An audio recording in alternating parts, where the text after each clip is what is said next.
também formado em osteopatia, né? E ele é um dos professores dessa escola tão especial de osteopatia de Madrid.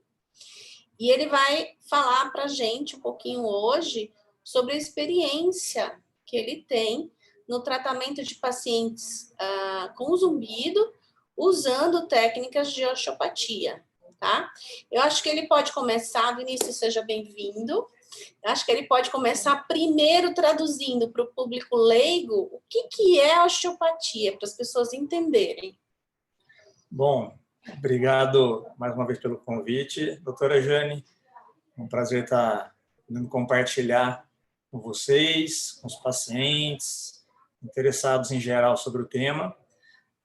Compartilhar um pouquinho dessa minha experiência, tanto clínica, também junto à parte de pesquisa, que foi assim que a gente se conheceu, né, Jane? Verdade. No meu doutorado, eu trabalhei, né, estudando um tipo específico de zumbido, e meu doutorado foi feito na Unicamp, mas aí a gente fez uma parceria que rende frutos até hoje, junto com o pessoal aqui da USP, e a convite da Jane, faço parte hoje da equipe, então minha gratidão pelo convite.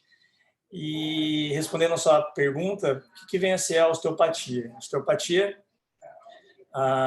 aqui no Brasil, ela é uma especialidade da fisioterapia, tá? Então, no caso do fisioterapeuta, ele se forma, aí ele faz a especialização em osteopatia. Quantos anos de fisioterapia e quantos anos de osteopatia? Para as pessoas terem ideia do nível, né, do tempo que leva essa formação.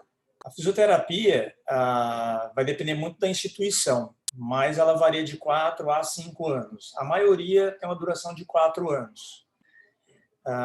Feito, então, esses 4 ou 5 anos, o fisioterapeuta interessado, ele inicia a sua pós-graduação em osteopatia, que, segundo a Associação dos Osteopatas do Brasil, ela tem que ter no mínimo 4 anos de duração. Então, é uma pós-graduação sensu lato, né? Uma especialização que a gente chama. Isso. Né? E essa especialização, algumas escolas têm a duração de 5 anos, como, por exemplo, da Escola de Madrid, e uma vez formado, ele presta a prova do Conselho Federal de Fisioterapia para adquirir o título de especialista. Tá? Mas aí, respondendo o que é a osteopatia, né? A osteopatia, ela é uma ciência. Tá? É uma ciência na qual procura-se avaliar, né, diagnosticar e tratar o paciente de uma forma integrada, né, correlacionando os mais variados sistemas do nosso organismo. Vinícius, quais sistemas? O que você está querendo dizer com isso? Porque eu achei que ósteo era só osso, né? Ou osteopatia, trata a doença do osso. Muitas pessoas acabam confundindo e achando, levando a tradução literal do latim, né?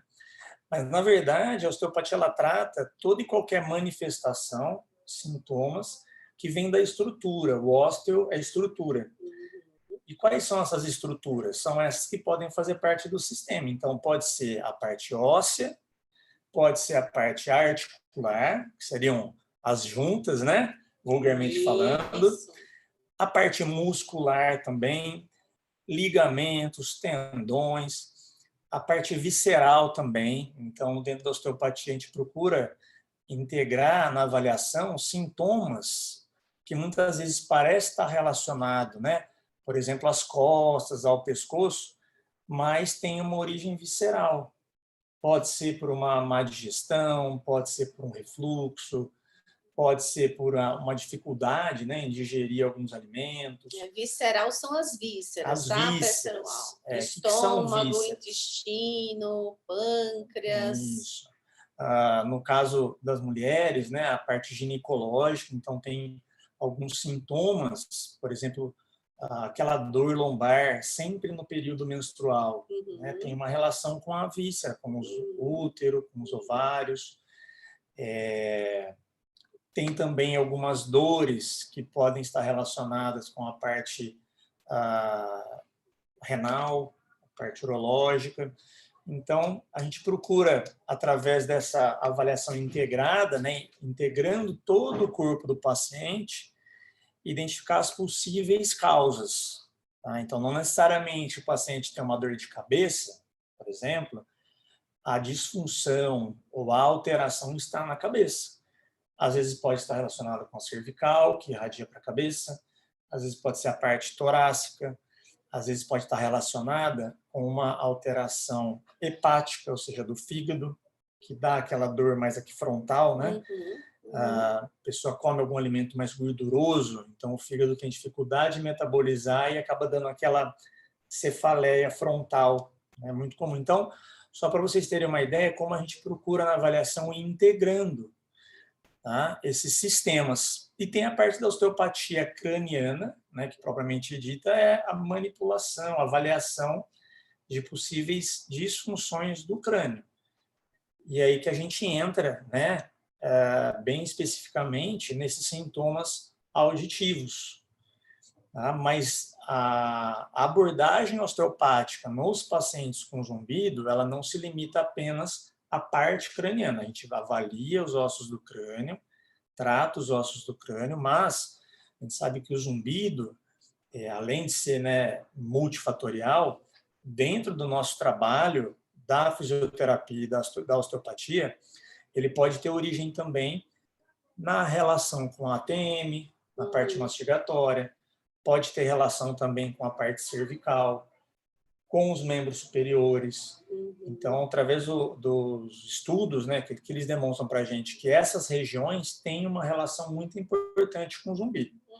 Aí tem alguns casos mais raros, né, que relacionam com algumas possibilidades viscerais, com outras possibilidades relacionadas aos hábitos, que a gente precisa considerar também na avaliação. Então, isso também faz parte da osteopatia. A osteopatia não é você olhar sobre o paciente mecanicamente, né? Mas sim considerar todo esse contexto que a gente fala de biopsicossocial, né? Tanto a parte biológica, mas o psicológico, que envolve a parte emocional, a forma com que o paciente lida com essas situações, e também no social, que é todo o seu entorno.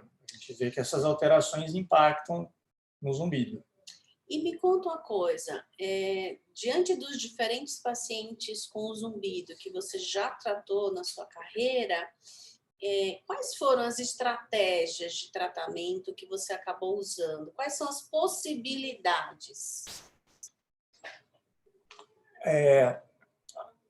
Eu começo inicialmente, né, entendendo um pouco da história do paciente.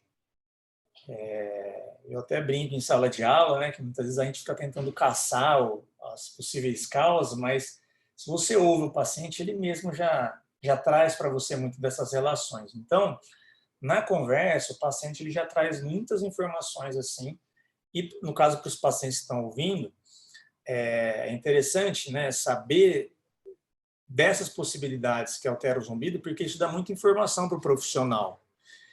Como, por exemplo, quando eu bocejo, o zumbido altera. Né? Quando eu vou mastigar algo, quando eu estou comendo algo, o zumbido ele altera. Quando eu viro a cabeça para a direita ou para a esquerda. Eu vou manobrar o carro, eu dá aquele pico. Isso pode parecer informações bobas, mas para a gente, fisioterapeuta osteopata, já é uma informação bem preciosa, porque a gente consegue entender as estruturas, os músculos, as articulações que estão envolvidas naquele zumbido. Naquele movimento, naquela modulação. Então, isso é uma informação muito valiosa. Quando o paciente fala, eu já vou raciocinando o que eu vou precisar avaliar e o que eu vou precisar tratar com o paciente. Né? Somado a isso, quando eu falo que a osteopatia, né, trata as possíveis disfunções, as possíveis causas de sintoma do paciente, o que a gente busca são alterações de mobilidade. O corpo ele foi feito para movimentar, né? A vida é movimento. Então, se você tem algo que não está com movimento, consequentemente a sua função está alterada. Né? E o que você observa no zumbido? Você observa uma hipermobilidade ou uma hipomobilidade? Ou varia? ambas podem manifestar isso não só para zumbido, né, mas com dor principalmente, pode ter ambas relações, tanto com hipo como hiper, né, mobilidade. Algo que está mais restrito e alguma articulação ou tecido que está com mais movimento.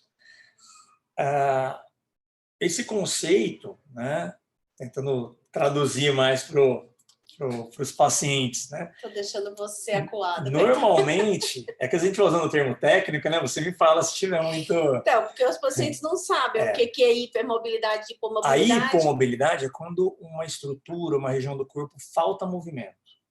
Falta. Tá. Então, aquilo que falta movimento pode manifestar sintomas.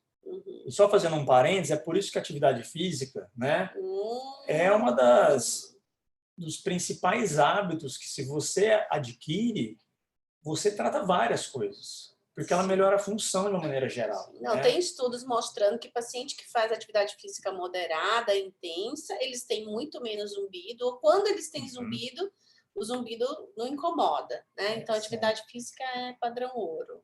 É para zumbido, é para dor crônica, é para triglicérides, né, que está alterado, é para diabetes, um monte de coisa. Né? Então...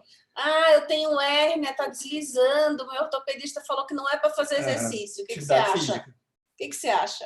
Qual é o tratamento? Atividade física, eu falo que é um tiro de bazuca, né? Porque vai ajudar em inúmeras áreas do seu organismo. Sem falar do emocional, do social, porque a atividade física você também socializa, né? Então, atividade física é algo assim, é o padrão ouro, vamos dizer assim, de tratamento, né? Sim. E que na avaliação é algo que eu procuro perguntar para o paciente, né? Essa semana mesmo, ontem, eu atendi um paciente no consultório que eu perguntei quando iniciou o seu zumbido. Ele já tinha, mas quando que ele agravou? Quando iniciou a pandemia. Né? O que aconteceu quando iniciou a pandemia? O que você mudou, assim? O que mudou na sua vida? Eu parei de lutar Muay Thai, que eu adorava. Né? Parou de fazer atividade física. Né? Começou a ficar mais estressado, trabalhando de home office. Então, muitas vezes na conversa já salta uma série de informações ali que é fácil. Né? Só da nossa conversa, o paciente falou assim, doutor, eu acho que eu já sei o que eu tenho que fazer. Né? Tinha algumas restrições de mobilidade que precisaram ser tratadas? Tinha. Né?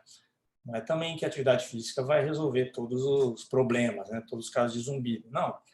Mas vai ajudar a minimizar, vai ajudar a equilibrar em boa parte. Então, de uma maneira geral, na minha avaliação, isso já aprendendo com o tempo, né? É a gente considerar todas essas possibilidades e não simplesmente manipular apenas o paciente. Porque você pode, e aí a gente entra no tratamento da osteopatia, né? Que ela é uma terapêutica manual. Então, quando a gente identifica esses bloqueios, essas restrições de mobilidade, a gente intervém com técnicas de manipulação, né? Que são mobilizações. Alguns acabam conhecendo ela por conta das técnicas de estalido, né? De estalar a articulação, mas ela não é só... o tratamento não é feito só com essas técnicas.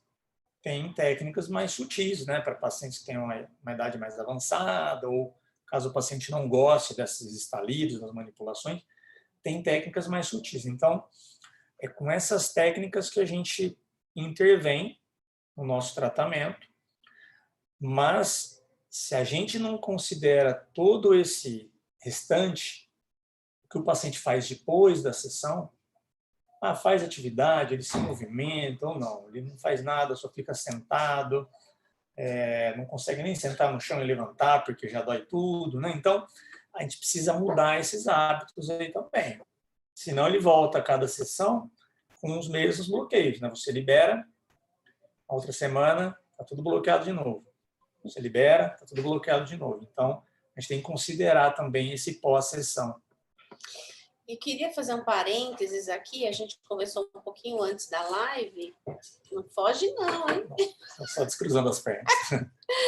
A gente conversou um pouquinho antes da live do tempo de tratamento, né? Você acha que é diferente para os pacientes que sentem zumbido, dos pacientes que não sentem zumbido? Como é que é? O tempo de tratamento, não, talvez o tempo de resposta, né?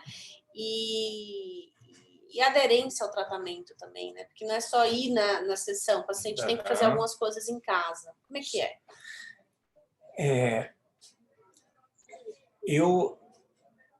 Eu sempre atendi, né?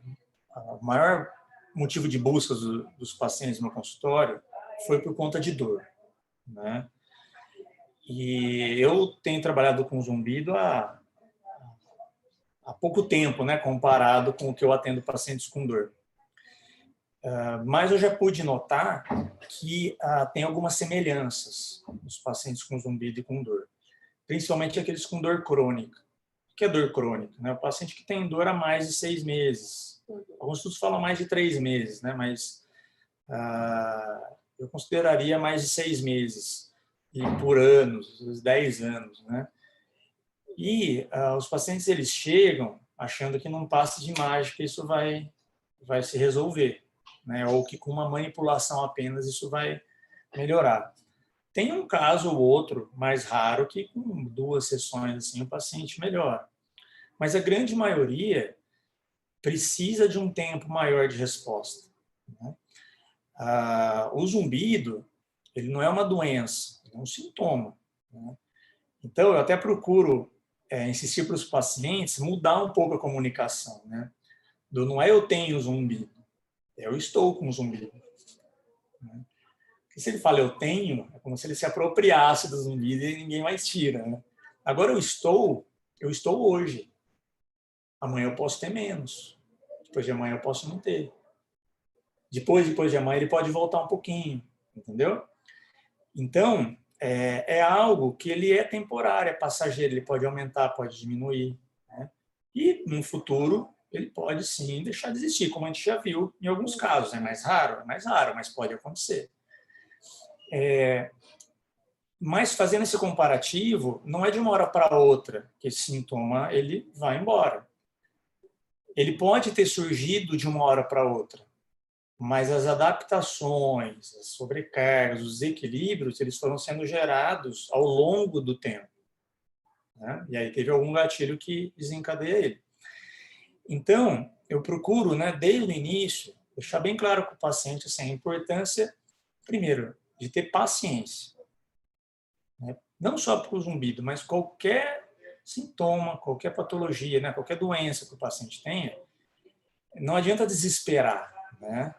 Porque se você desesperar, você age instintivamente, você não faz as coisas sem pensar, você começa a dar tiro para tudo quanto é lado, né?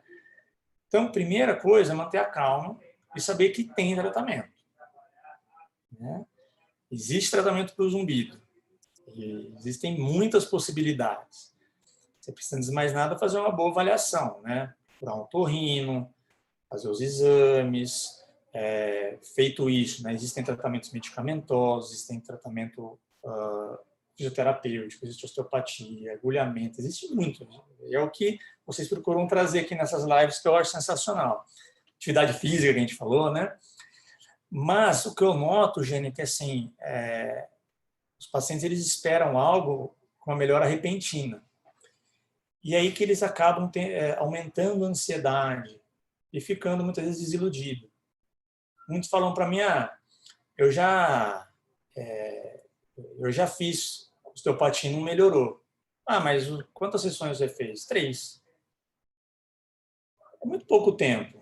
Né? Um osteopata normalmente marca uma vez por semana. 3 semanas é muito pouco para ter alguma mudança. Né?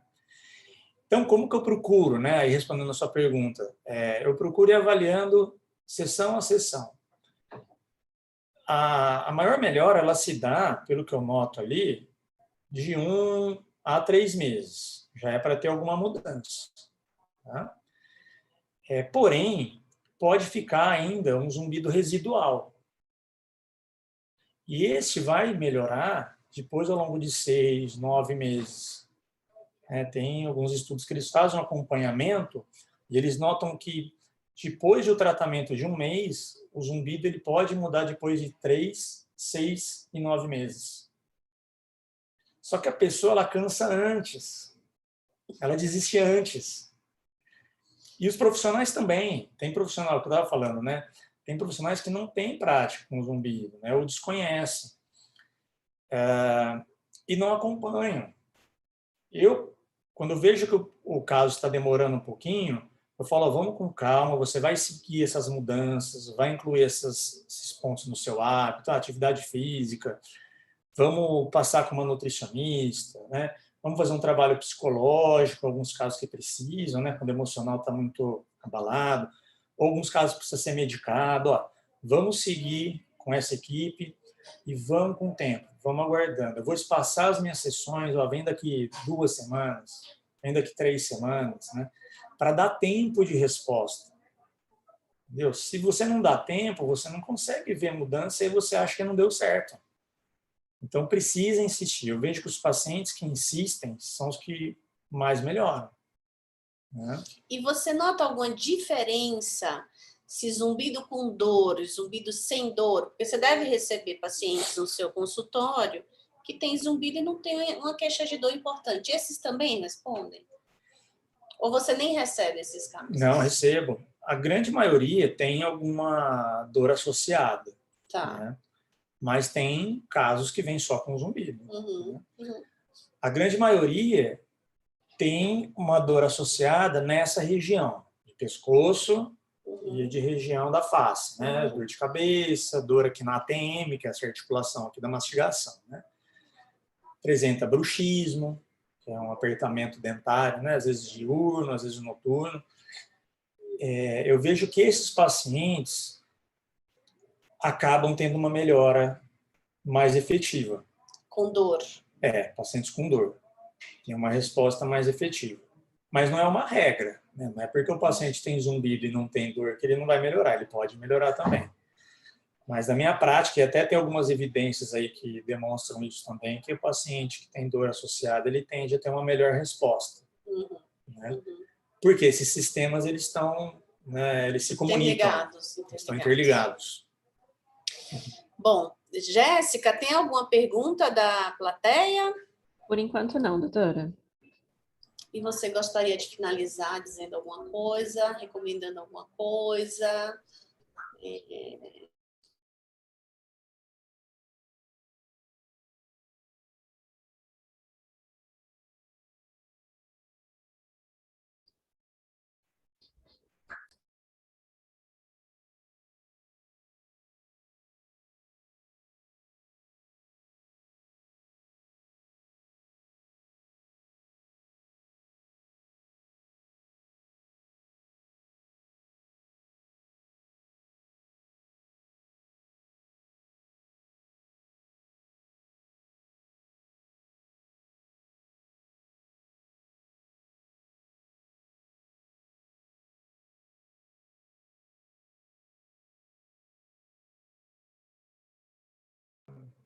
Voltamos?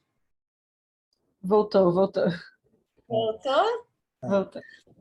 Então, eu noto que quando o paciente, né, a pessoa em geral, assim, ela se desespera com algum sintoma, ela tende a potencializar ele.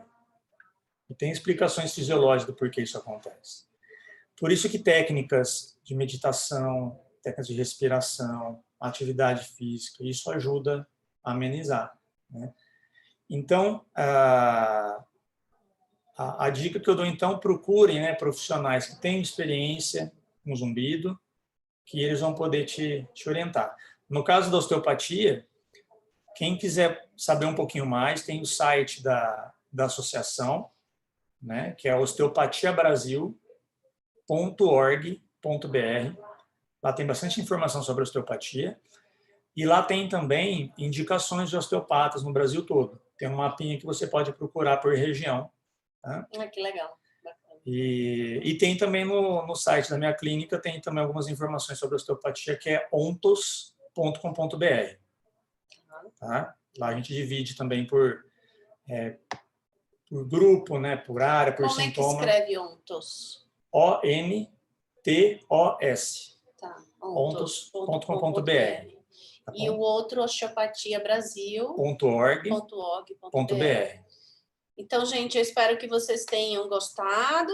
É uma honra ter o Vinícius aqui, porque ele é um cara muito ocupado, ele viaja o Brasil todo dando aula, muito concorrido, tem 2 filhotas lindas que são pequenininhas, ele largou tudo para vir aqui hoje. Queria agradecer, né? E agradecer a vocês que participaram, que nos assistiram, tá? Obrigada à Obrigado, Fundação Jane. Vinícius por mais essa oportunidade. Até a próxima pílula. Tchau, tchau. Tchau. Pronto, certo.